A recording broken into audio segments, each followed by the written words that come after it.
mendengarkan podcast ini.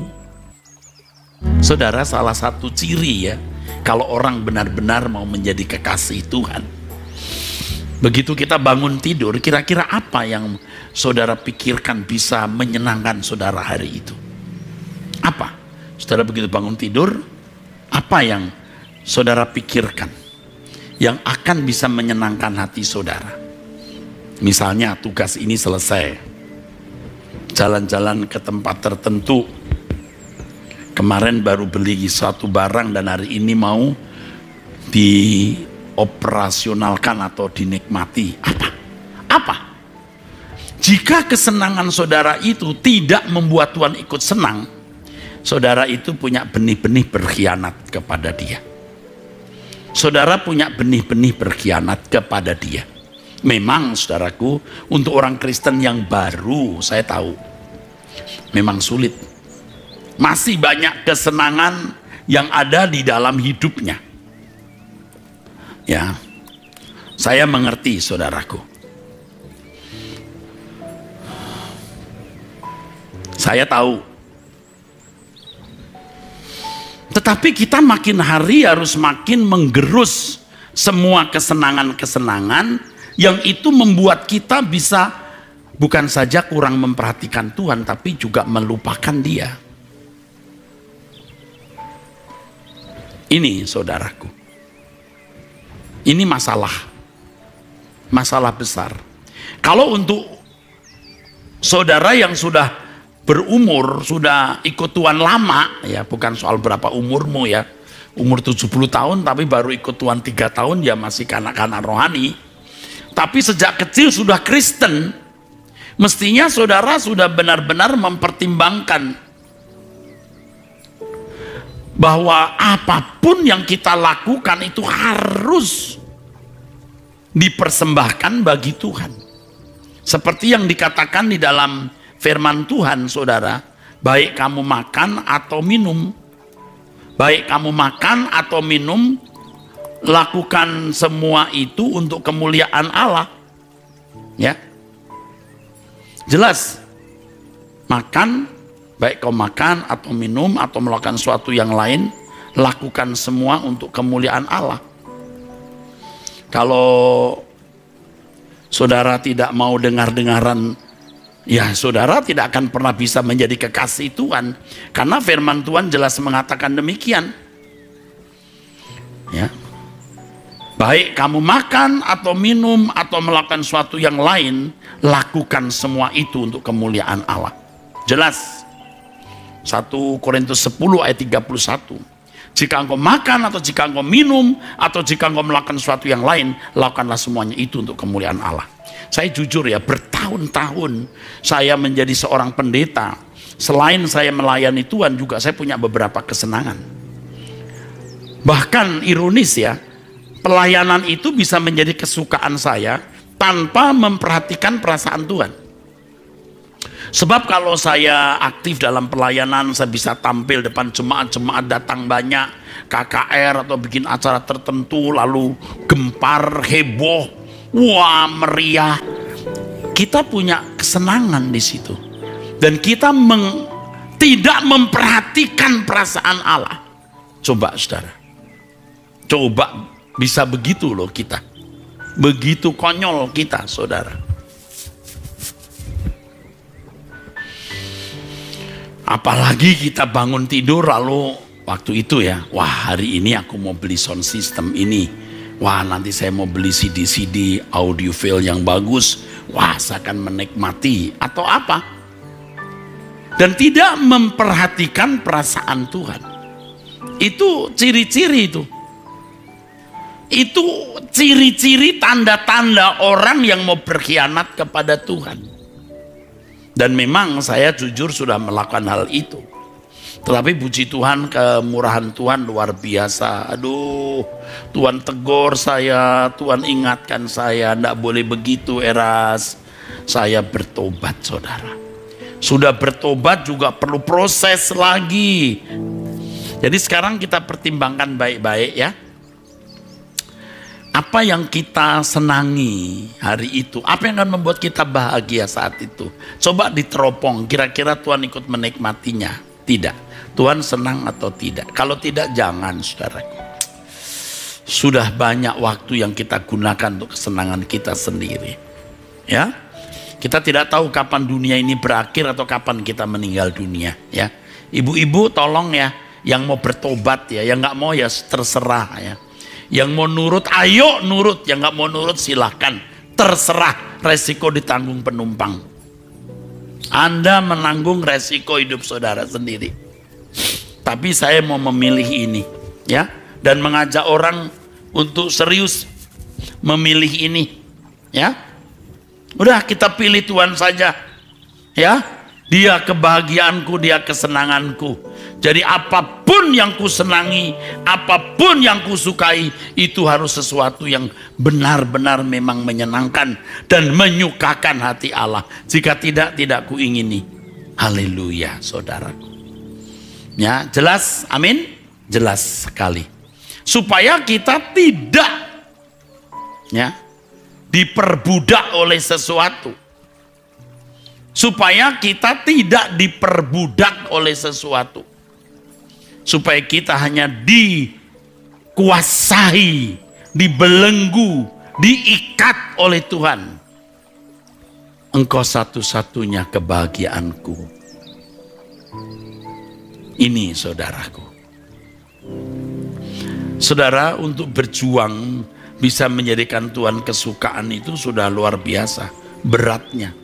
Karena kita ini ibarat orang yang sudah edik ya. Sudah edik, sudah kecanduan. Itu kecanduan dunia ya. Jiwa kita kecanduan dunia, daging kita juga kecanduan keinginan-keinginan atau hasrat-hasrat nafsu di dalam daging kita. Berat, saudaraku. Tetapi tidak ada sesuatu yang mustahil ya. Kalau kita sungguh-sungguh kita bisa ya. Bisa. Kalau kita sungguh-sungguh kita bisa. Ya, kita berjuang, dan kalau kita sungguh-sungguh kita bisa. Jangan merasa ada sesuatu yang saudara pandang akan membahagiakan, ya. Yang kedua, ketika kita bangun tidur, kita akan ingat persoalan yang berat biasanya. Atau setelah itu kita ingat pergumulan atau persoalan yang berat yang sedang kita hadapi. Nah, jika hal itu merenggut kebahagiaan saudara, itu berarti saudara tidak menjadikan Tuhan kebahagiaan. Saudara menganggap Tuhan itu lebih kecil dari persoalan, ya. Itu berarti saudara memberhalakan masalah. Saya belajar, saya bukan manusia yang enak-enak atau tidak punya masalah. Aduh, masalah saya bisa jauh lebih berat dari saudara. Berat. Tetapi saya belajar, ya udah Tuhan. Sudah, mau apa yang terjadi terserah Tuhan. Aku percaya Engkau lebih besar dari segala masalahku. Aku percaya Engkau sanggup menyelesaikannya. Tentu kalau kita ingin bisa menyelesaikan masalah itu bukan demi supaya kita senang tidak punya masalah, tetapi supaya pekerjaan Tuhan yang ada di tangan kita jangan terkendala, jangan terhambat, jangan rusak oleh keadaan itu, saudara. Jadi pasti banyak saudara-saudara yang menjadi oleng, tidak bisa berdoa, tidak bisa membaca Alkitab, tidak mau mendengarkan khotbah lagi. Aduh, apalagi kalau sampai marah kepada Tuhan. Tuhan, kenapa begini ini? Nah, ini saudara. Sudah begitu, kadang-kadang Tuhan seperti tidak ada lagi. Nah, saudara masih marah. Tuhan, kenapa ini terjadi? Padahal aku tidak punya masalah. Berat, aku tidak berbuat dosa, rasanya aku baik-baik saja. Tapi kenapa aku harus menderita begini? Aku tidak salah, kenapa aku diserang, aku kianati. Aduh, kenapa Tuhan? Di situ sebenarnya Tuhan mau menguji kita seberapa kita memiliki kesetiaan, saudara. Nah, kalau kita setia dalam keadaan tidak punya masalah, ya gampang. Oh, bersukacita di dalam Tuhan. Karena tidak punya masalah, ya bisa. Engkau baik, engkau sungguh baik, engkau sangat baik. Tidak ada masalah, ya gampang. Tapi kalau punya masalah tetapi tetap mengatakan engkau baik, itu luar biasa. Ajarku tak curiga padamu, sangsikan kasih dan tulus pribadimu. Orang-orang seperti saya itu banjirnya bukan semata kaki, bukan sedengkul, bukan sepinggang, bukan sedada. Orang-orang seperti saya ini sering diberi Tuhan banjir yang hampir melampaui lubang hidung. Waduh, segini nih. Udah nggak bisa ngomong.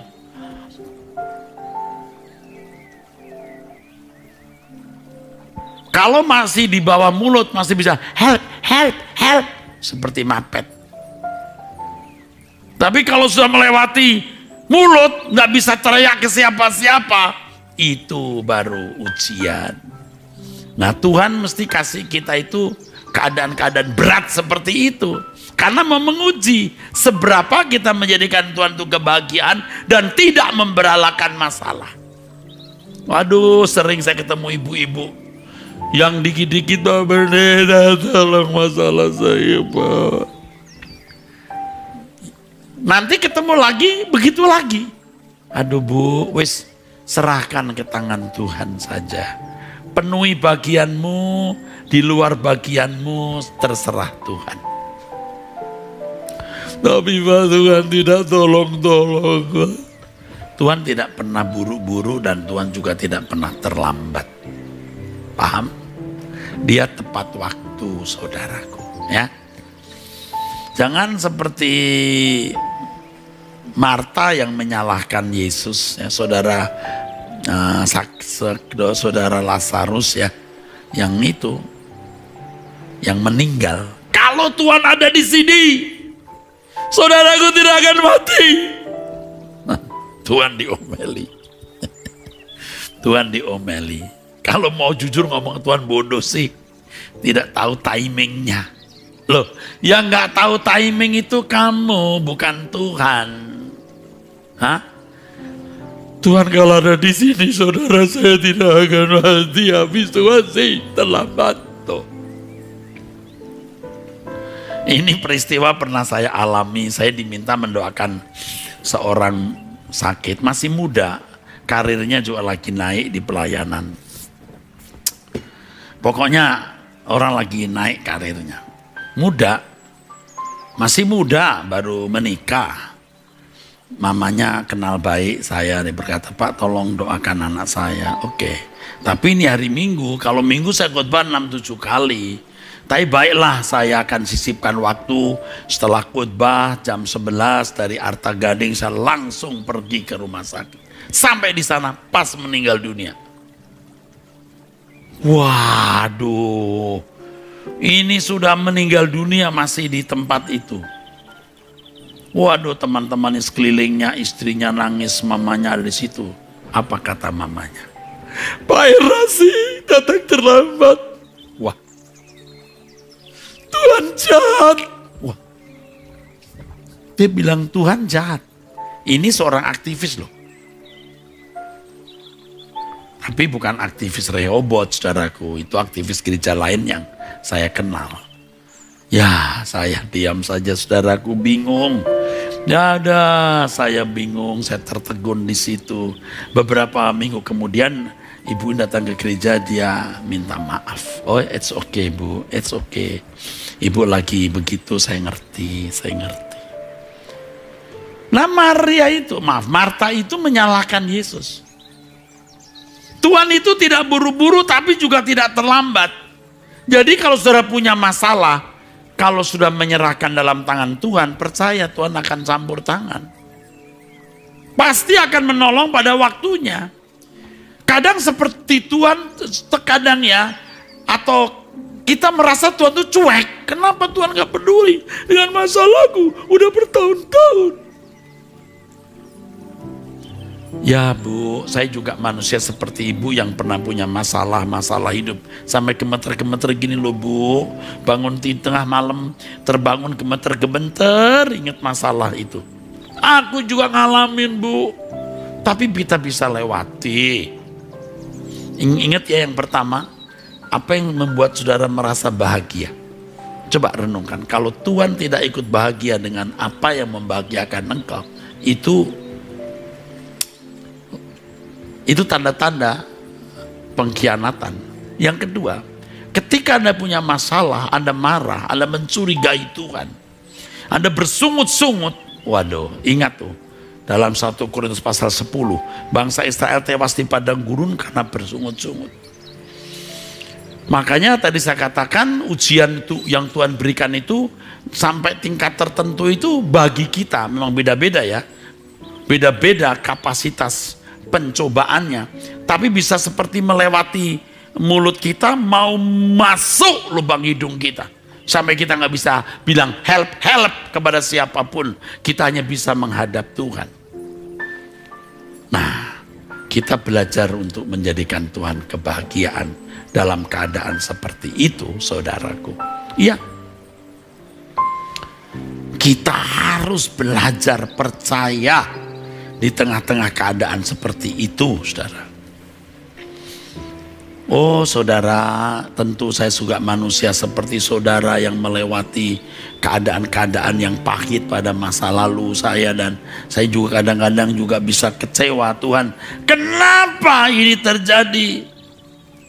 Tapi Tuhan ternyata mau melatih kita untuk menaruh percaya. Yang namanya percaya tak bersyarat. Ya, ini unconditional. Aku percaya walau, bukan percaya kalau. Aku percaya walau engkau tidak menolong aku sesuai dengan keinginanku. Aku percaya Tuhan kalau engkau berbuat sesuatu yang kuharapkan. Itu percaya, itu conditional. Kalau yang unconditional itu percaya walau, saudaraku. Saudara, ada saat-saat di mana kita benar-benar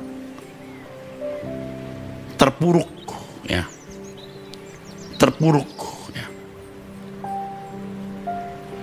Saya waktu masih muda, saya pelayanan. Aduh, saya berapa kali cerita ya, naik kendaraan bus saja numpang, tidak makan 1 harian. Padahal saya khotbah, waktu sudah khotbah ya. Wah, percaya Tuhan ajaib, Tuhan hidup, Tuhan mencukupi kebutuhan kita. Buset dah, dari Tanah Abang ke Petamburan, sekolah saya jalan kaki karena nggak punya duit. Dari Tanah Abang ke kampus. Kalau kebetulan ada bemo, waktu bemo saya bisa numpang, saya berdiri di belakang. Tapi saya pegang Alkitab kan saudara, agak repot juga. Waktu Alkitab kan tebalnya tebal-tebal begini. Berat. Ya. Nggak pakai tas, pegang Alkitab terus pegangan bemo. Aduh, saya miskin sekali saudara. Maaf, saya nggak miskin waktu itu, tapi sangat miskin. Sampai di kampus udah nggak ada makanan lagi. Waduh, betul-betul ya. Saya memilih jalan itu walaupun tentu dari pihak keluarga dan lain-lain tidak mau mengerti. Ya. Saya masih ingat salah satu saudara saya berkata, kau makan tuh Tuhanmu. Waduh, saya sampai bersumpah-sumpah waktu itu saya tidak akan minta bantuan kamu. Aduh. Tapi waktu kemudian menunjukkan bahwa saya lebih dari cukup, bahkan lebih dari saudara ya. Saya yang mengatakan makan tuh Tuhanmu. Saya jawab, saya makan. Padahal saudara saya itu suka mengirimkan makanan ke asrama, rantangan, sambal yang banyak untuk makan dan lain-lain. Sejak itu ya nggak dikirim lagi, nggak apa-apa. Saudaraku, saudara, Jadi kita semua juga pernah punya persoalan-persoalan yang berat, saudaraku. Anda mungkin berkata, ya kalau Pak Eras sekarang kan udah jadi pendeta, tentu Pak Eras juga kuat. Oh iya, kuat. Tapi kadang-kadang juga seperti tidak kuat, saudara, karena masalah kita makin hari kadang-kadang makin berat. Berat ini Tuhan. Aduh, berat, saudara. Pokoknya berat, wis, percaya deh. Kuda berat itu kadang-kadang Tuhan seperti tidak ada di pihak kita. Nah, kita belajar percaya. Ya. Ingat, yang pertama begitu bangun tidur, apa yang paling membahagiakan hidupmu? Apa yang membuat engkau senang?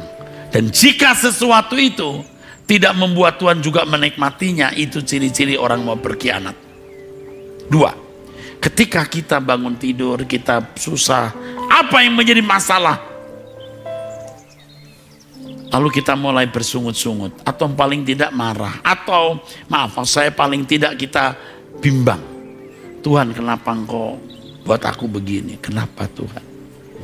Mungkin kita tidak maki-maki Tuhan atau marah secara langsung, tapi kita hanya berkata, Tuhan kenapa Tuhan? Aku gak ngerti kenapa Tuhan. Tuh, itu juga ngomeli sebenarnya. Ya, dulu kita sudah sering begitu, udah tahu. Tapi kita nggak merasa bersalah. Dan Tuhan juga maklum kalau kita Kristen baru. Kalau kita Kristen baru masih mau ngomel-ngomel begitu, mau marah-marah begitu, Tuhan ya oke deh, masih anak-anak. Seperti misalnya ada anak kita mau ngajak jalan-jalan, kita janji oke.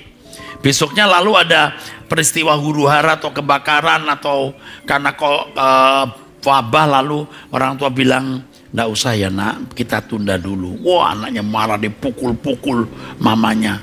Nggak boleh gitu sayang. Sini, dipeluk, dicium ya. Udah nggak boleh. Nanti pasti kita pergi. Ya anak umur 5 tahun, 6 tahun. Tapi kalau umur 40 tahun begitu, sekali mukul mamanya kelenger, pingsan dibawa ke UGD, kan kurang ngajar. Kita sama Tuhan juga begitu. Udah tua seperti saya begini, udah nggak boleh marah-marah, nggak boleh malah-malah, nggak boleh malah-malah. Udah harus, ya paling kita cuman ingat waktu lagu ini. Saya sekarang waktu muda loh, waktu muda.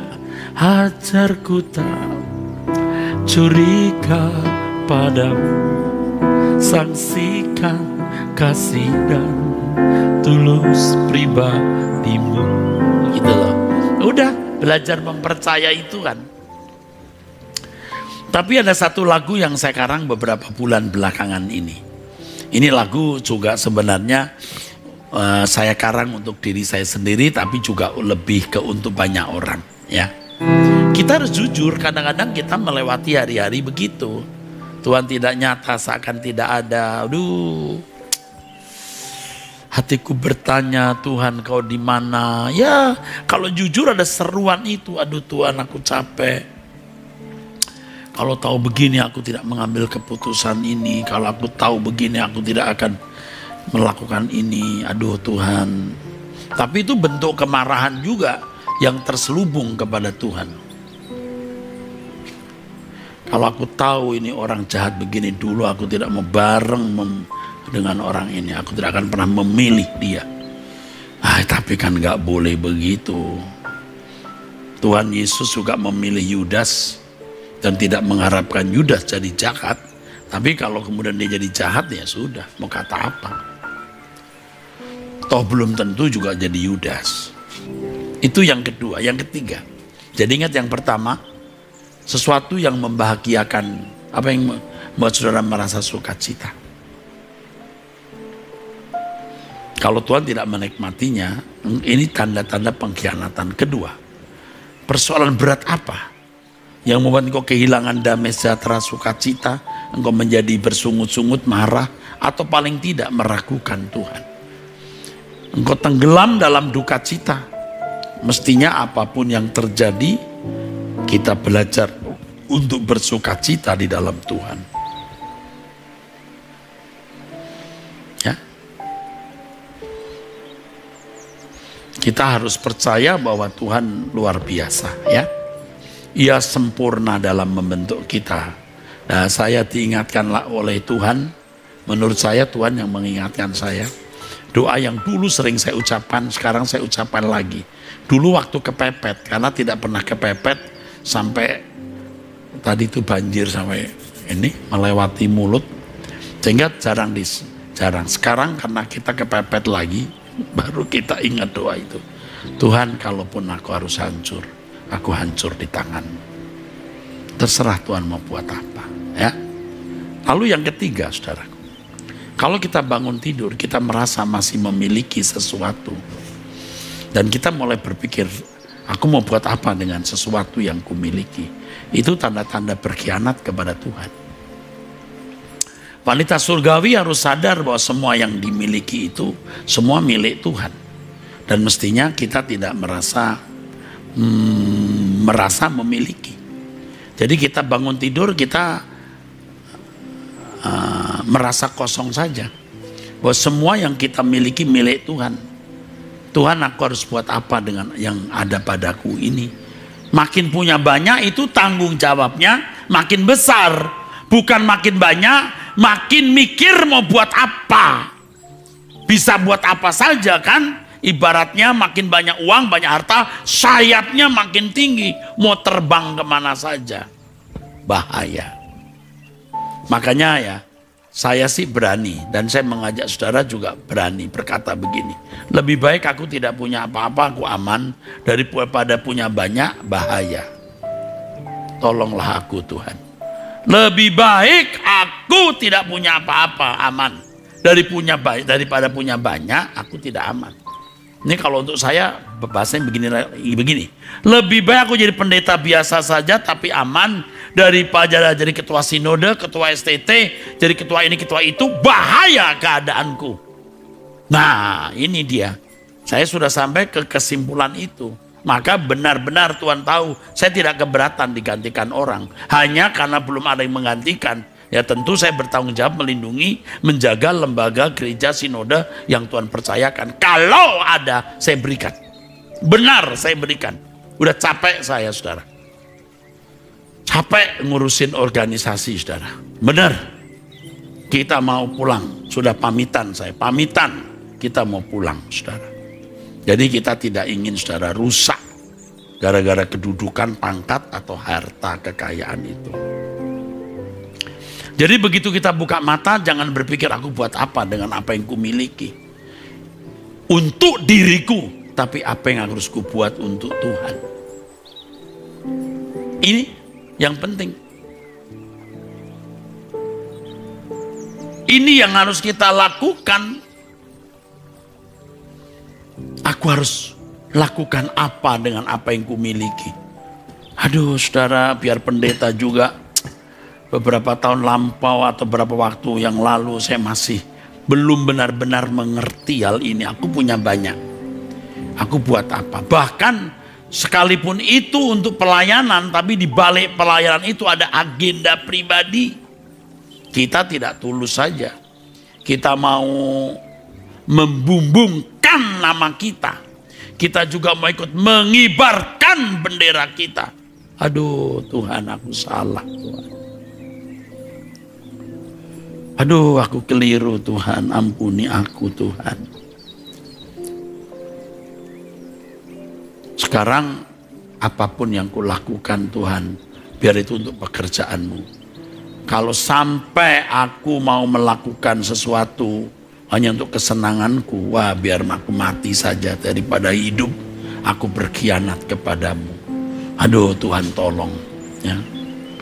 Biar kita benar-benar belajar untuk melakukan segala sesuatu untuk kemuliaan Allah. Dan itu merupakan bagian dari kepastian kita bisa masuk langit baru, bumi baru.